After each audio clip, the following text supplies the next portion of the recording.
Senator Schiff. Thank you, Madam Chair. Attorney General Bondi, at your confirmation hearing in January, made a clear commitment you would not politicize your position.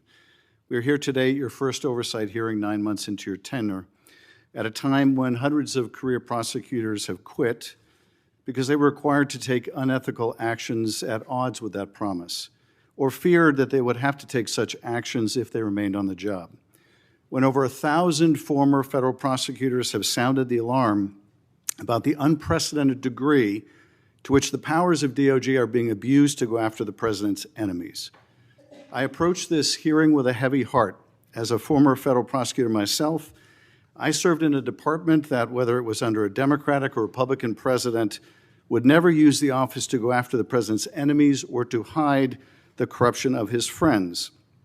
But today, the Justice Department has been used to cover up the possible corruption of the mayor of New York, or of a high-level administration official taking $50,000 reportedly in cash in a bag, or a child sex predator who befriended the president and some of his cabinet members. And instead of preventing partisan weaponization, your department has engaged in a brazenly political prosecution at the president's explicit direction. The department has become President Trump's personal sword and shield to go after his ever-growing list of political enemies and to protect himself, his allies, and associates. My questions therefore focus on these two themes: hiding the corrupt acts of his friends and prioritizing the political prosecution of his enemies. So let me start with the shocking allegations of bribery and pay to play. 2 weeks ago, 4 major media outlets reported that Tom Homan, the president's top deportation official working in the White House, took $50,000 in cash in a bag from undercover FBI agents in September 2024, just over a year ago. According to these reports, Homan indicated he would facilitate securing contracts in exchange for money once he was in office in a future Trump administration. Reportedly, this exchange was caught on tape.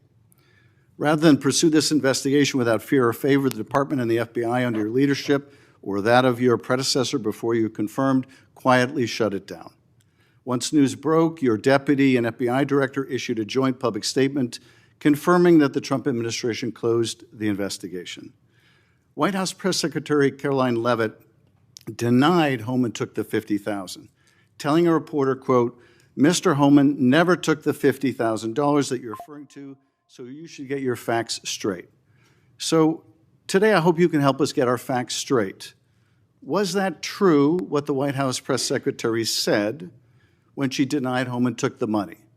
Did he take the money? Senator Schiff, as I stated earlier, I was not in office. I was not confirmed when that was handled. So does that Deputy Attorney General Blanche and Director Patel said that there was no evidence that Tom Homan committed a crime. Yet now you're putting his picture up to slander him. No, I'm putting his picture up showing an interview he gave with, I think, Fox, in which he was asked explicitly about these allegations that he took a $50,000 bribe, and he refused to answer. He said he didn't answer the question whether he took the money, so I'm asking you the question. Did he take the money? Senator Schiff, I answered that question multiple times. And frankly, Well, I don't think, with respect, I don't think you did. But in case I just didn't hear you, what is the answer? Did he take the money?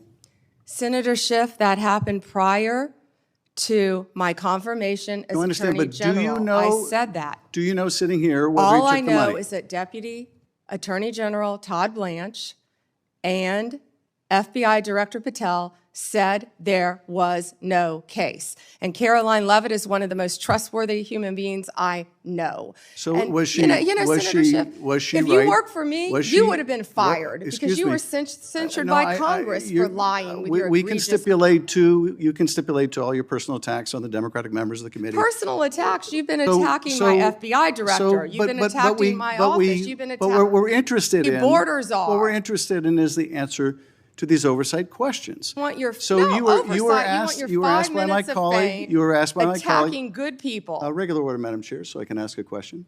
You were asked by my colleague from Vermont whether you will support providing a video or audio tape, if it exists, of Mr. Holman taking $50,000 in bribe money from the FBI. Will you support a request by this committee to provide that tape or tapes to the committee? Yes or no? Senator Schiff, you can talk to Director Patel about that. Well, I'm talking to you about it. You're the Attorney General. This will be your decision. Will you You support? don't have to tell me what is my decision and what is then- not then- my decision. then- I and said you- and you you can don't talk have to to- Director and you Patel. don't have to try to- You think you you've don't got a have to- gotcha with Tom Homan, our Excuse me, border czar, excuse me, you who's don't- been out there excuse me. fighting for our country Madam since Chair, Donald Trump took office. I'm trying to ask a question. Regular order, please. And you don't have to defer to the FBI director to pass the buck. So I'm asking you, will you support a request so that the committee, or indeed, I believe the American people should be able to see that video or audio tape? Will you support that request? Will you apologize to Donald Trump So for I trying guess, to I impeach guess the him answer is you won't support that after request. you now know that So Joe let me- Biden tried let to me cover up do Hunter this. Biden's involvement with Excuse Ukraine? me. Let me do this because I think it's valuable that the American people get a sense of what you've refused to answer today. So these are just some of the questions you refused to answer, or have answered with personal attacks on members of this committee. You were asked whether you consulted with career ethics lawyers, as you promised you would do during your nomination hearing, when you approved the president receiving a $400 million gift from the Qataris. You refused to answer that question. You were asked who or what role you may have played, or who played the role in asking that Trump's name be flagged in any of the Epstein documents gathered by the FBI. You refused to answer that question. You were asked whether Holman kept the $50,000 bribe money. You refused to answer that question. You were asked whether Holman paid taxes on the $50,000 bribe money. You refused to answer that question. You were asked, did career prosecutors find insufficient evidence to charge James Comey? You refused to answer that question. You were asked, how are military strikes on these boats in the Caribbean legal? And you refused to even answer that question. You have a law degree, excuse Senator me, Schiff? excuse me. You were asked, did you discuss indicting James Comey with the president? You refused to answer that question. You were asked, did you approve the firing of antitrust lawyers who disagreed with the Hewlett-Packard merger? You refused to answer that question. You were asked whether you support a restoration fund for violent insurrections to attack the Capitol on January 6th. You refused to answer that question. You were asked whether you were firing career professionals, career prosecutors, just because they worked on January 6th investigations. You refused to answer that question. You were asked by my California colleague whether you believe government officials, like immigration officials, have to abide by court orders. You wouldn't even answer that question. This is supposed to be an oversight hearing. Oversight? Excuse me, you can attack me after my time is over. You've attacked all of us, including President Trump, for your entire career. You can attack me later, and I know you've got plenty of canned attacks. We've heard them all day today. Canned attacks on you? This is supposed to be... No one needs a canned attack on you. Regular order, Madam Chair, I'm trying to speak. This is supposed to be an oversight hearing of the Justice Department. And it comes in the wake of an indictment called for by the president of one of his enemies. This is supposed to be an oversight hearing, and it comes in the wake of revelations that a top administration official took $50,000 in a bag, and this department made that investigation go away. This is supposed to be an oversight hearing when dozens of prosecutors have been fired simply because they worked on cases investigating the former president. This is, and now the current president. What about the fires in California? And Do you this care is about that, supposed to Senator be, Schiff? this is supposed to be an oversight hearing in which members of Congress can get serious answers to serious questions about Are the riots in LA serious? About the cover-up of corruption, about the prosecution of the president's enemies. And I think you owe the president an apology. When will it be your entire career, frankly. that the members of this committee on a bipartisan basis demand answers to those questions and refuse to accept Clearly you're a failed lawyer because you don't understand when someone can and cannot answer a refuse to accept personal slander as an answer to those questions. Personal slander? With Will that, you Madam Chair, apologize to Donald I yield Trump back. for slandering him? Personal slander. Senator May I ask unanimous consent, Madam Chair, to introduce into the record the statement of 1,000 former Justice Department officials who warn that the Comey indictment is a democracy-threatening abuse of power.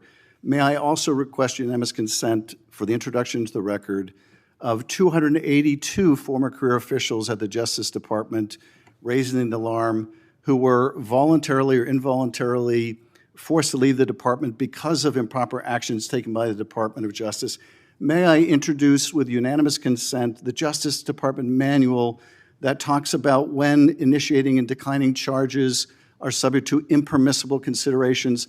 And finally, Madam Chair, may I introduce the letter from Michael Ben-Ari, a career counterterrorism prosecutor, DOJ, a letter he nailed to his door, which concludes by urging officials to do the right thing for the right reasons, to follow the facts and the law, and raises the alarm that the decision to remove experienced career officials from U.S. attorneys' offices, the FBI, and critical parts of DOJ undermines our country's abilities to counter terrorist organizations, malign nation-state actors, and countless others that seek to harm our nation and its citizens. And he believes that the priority is prosecuting the president's enemies or are you admitting? rather Ms. than Bondi, protecting Ms. the Bondi, country. one moment. May I have unanimous consent Are to you enter entering these that into the record? without objection? Thank you. I yield back. Senator Brett. Senator Moody, may I clarify one thing he entered in the record? I just want to say that I believe he entered a letter by 200 and something former employees. Well, I believe the spokesperson for that letter was also the spokesperson for Jack Smith. Senator Brett.